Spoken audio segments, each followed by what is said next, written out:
बच्चों, हमसे पूछा गया है एक नोटबुक की कीमत एक कलम की कीमत से 2 गुनी है। इस कथन को निरूपित करने के लिए दो चरों वाले एक रैखिक समीकरण लिखिए। यानी कि हमें दो चरों वाला एक रैखिक समीकरण लिखना है बच्चों। अब ऐसे क्वेश्चन बच्चों को काफी तंग करते हैं, मगर ये एक आसान सा क्वेश्चन है। आप इसे कैसे करोगे बच्चों? हल में हमें सबसे पहले हमारे दिमाग में होना चाहिए कि हमसे पूछा क्या गया है। हमसे पूछा गया है दो चरों वाले यानी कि चर क्या होते हैं बच्चों? X Y. ऐसे जो हमने देखे आज तक, ये हमारे चर होते हैं एक्स वाई। और एक रैखिक समीकरण का मतलब जिसमें x की भी पावर 1 हो और y की पावर भी 1 हो, एक ही होनी चाहिए दोनों की। चलो पहले हम इसे कैसे सोल्व करेंगे बच्चों, उसको देखते हैं। दिया है, क्या दिया है बच्चों?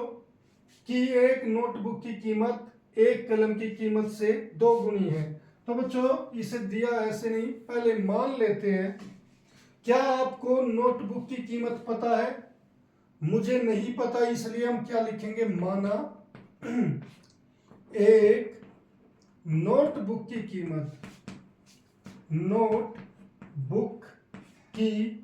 कीमत। अब बच्चों मैं कीमत की बात कर रहा हूं, तो यहां पर इस साइड क्या लिखूंगा? Rupees x. मान लो एक नोटबुक की कीमत कितनी है? एक्स। और इसी तरीके से एक कलम की कीमत, क्योंकि इनमें से किसी की भी वैल्यू मुझे नहीं पता, वो कितनी है? Rupees Y. अब बच्चों यहां पर ये पहला चर हो गया, ये दूसरा चर हो गया। चर का मतलब जिनके मान हमें नहीं पता थे, तो वो हो गए हमारे चर। अब इन दोनों को हमें एक रैखिक समीकरण में क्या है कि इन दोनों को एक रिलेशन में लिखना है। वो कैसे लिखेंगे बच्चों? दिया है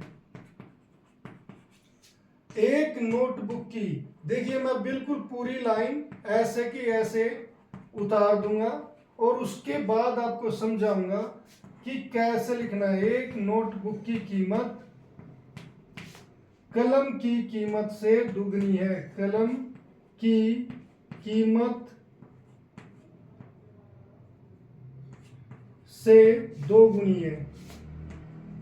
से 2 गुनी है।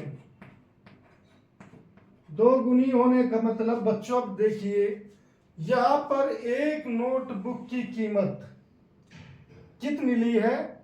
x। तो बच्चों इसकी जगह आप x लिख दो। कलम की कीमत की जगह y लिख दो।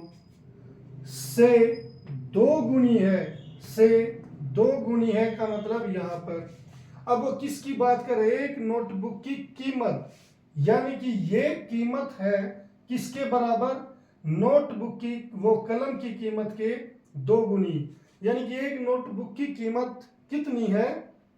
कलम की कीमत से दुगनी। तो इसीलिए बच्चों यहां पर अगर हम समीकरण की बात करें, तो पहले इसे x बराबर, जो संख्याएं होती है बच्चों उन्हें हम आगे लिखते हैं।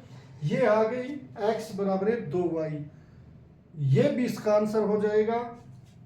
और अगर आप इसको लेफ्ट हैंड साइड ले लो, x माइनस 2y, क्योंकि ये यहाँ पर प्लस का इधर आकर माइनस का हो जाएगा और यहाँ पर कुछ नहीं रहेगा, तो ये आ जाएगा 0।